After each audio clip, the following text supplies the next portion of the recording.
Hello friends, welcome to ಮಾ Gowda's creative world. ನಾನಿವತ್ತು capsicum ಕರಿನ ಹೇಗೆ ಮಾಡೋದು ಈಸಿಯಾಗಿ ಅಂತ ತೋರಿಸ್ತಾ ಇದ್ದೀನಿ. ಫಸ್ಟು ಕ್ಯಾಪ್ಸಿಕಮ್ನ ನೀಟಾಗಿ ತೊಳ್ಕೊಂಡು ಸಣ್ಣ ಕಟ್ ಮಾಡಿ ಇಟ್ಕೊಳ್ಳಿ.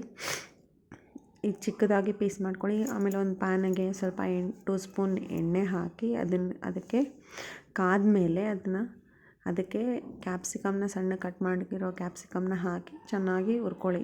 ಮೀಡಿಯಮ್ ಫ್ಲೇಮಲ್ಲಿ ಇಟ್ಕೊಳ್ಳಿ. ಮೀಡಿಯಮ್ ಫ್ಲೇಮಲ್ಲಿ ಇಟ್ಟು ಈಗ ಉರಿತಾನೆ ಇರಬೇಕು. ಸ್ಪೂನ್ನ ಈ ಥರ ಕಲಿಸ್ತಾನೆ ಇರಬೇಕು, ಇಲ್ಲಾಂದರೆ ಕೆಳಗಡೆ ಇರೋದೆಲ್ಲ ಸೀದೋಗಿರೋ ಥರ ಆಗಿಬಿಡುತ್ತೆ.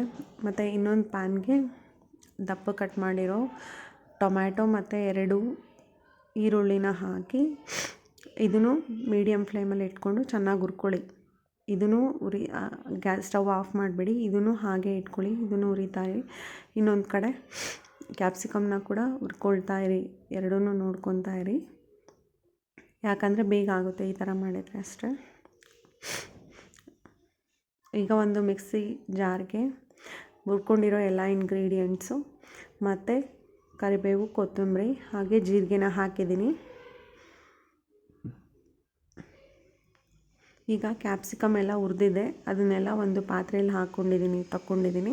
ಮತ್ತು ಕ್ಯಾಪ್ಸಿಕಮ್ ಹುರ್ಕೊಂಡಿರೋ ಅದೇ ಪಾತ್ರೆಗೆ 2 ಸ್ಪೂನ್ ತುಪ್ಪ ಹಾಕಿ ಎಲ್ಲ ಮಿಕ್ಸಿಗೆ ಜಾರಿಗೆ ಹಾಕಿರೋ ಇಂಗ್ರೀಡಿಯೆಂಟ್ಸ್ನ ಚೆನ್ನಾಗಿ ರುಬ್ಕೊಂಡು ತುಪ್ಪ ಹಾಕಿರೋ ಪ್ಯಾನ್ಗೆ ಹಾಕ್ಕೊಳ್ಳಿ. ಅದಕ್ಕೆ ಕೆಂಪು ಖಾರದ ಪುಡಿ ಮತ್ತು ಉಪ್ಪು ಮತ್ತು ಹಾಕ್ಕೊಂಡು ಚೆನ್ನಾಗಿ ಕಲಿಸ್ಕೊಳ್ಳಿ. ಸ್ವಲ್ಪ ಹಾಲು ಹಾಕ್ಕೊಂಡ್ರೆ ತುಂಬ ಕ್ರೀಮಿ ಟೇಸ್ಟಿ ಬರುತ್ತೆ. ರೆಸ್ಟೋರೆಂಟ್ ಸ್ಟೈಲಲ್ಲಿ ಮಾಡ್ತಾರಲ್ಲ ಅದೇ ಥರ ಟೇಸ್ಟ್ ಬರುತ್ತೆ. ಇದು ಚೆನ್ನಾಗಿ ಬೇಯಬೇಕು. ಇದನ್ನು ಮೀಡಿಯಮ್ ಫ್ಲೇಮಲ್ಲಿ ಇಟ್ಕೊಂಡು ಕಲಸಿ ನೀಟಾಗಿ ಮಿಕ್ಸ್ ಮಾಡಿ. ಈ ಥರ ನೋಡಿ, ಈಗ ಕುದೀತಾ ಇದೆ. ಈಗ ಇದಕ್ಕೆ ಹುರ್ಕೊಂಡಿರೋ ಕ್ಯಾಪ್ಸಿಕಮ್ನ ಹಾಕ್ತಾಯಿದ್ದೀನಿ. ಕ್ಯಾಪ್ಸಿಕಮ್ನ ಹಾಕಿ ಅದನ್ನು ಕೂಡ ಚೆನ್ನಾಗಿ ಕಲಸಿ ಈ ಥರ ಚೆನ್ನಾಗಿ ಹುರ್ಕೊಳ್ಳಿ. ಇದನ್ನು ಮೀಡಿಯಮ್ ಫ್ಲೇಮಲ್ಲಿ ಇಟ್ಕೊಳ್ಳಿ.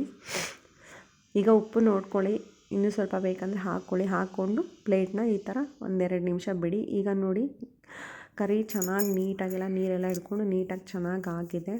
ಈಗ ಇದನ್ನು ರೊಟ್ಟಿ, ಚಪಾತಿ, ರೈಸ್ ನಿಮಗೆ ಯಾವುದ್ರಲ್ಲಿ ಬೇಕೋ ಅದರಲ್ಲಿ ತಿನ್ನಿ. Thanks for watching. Please subscribe my channel.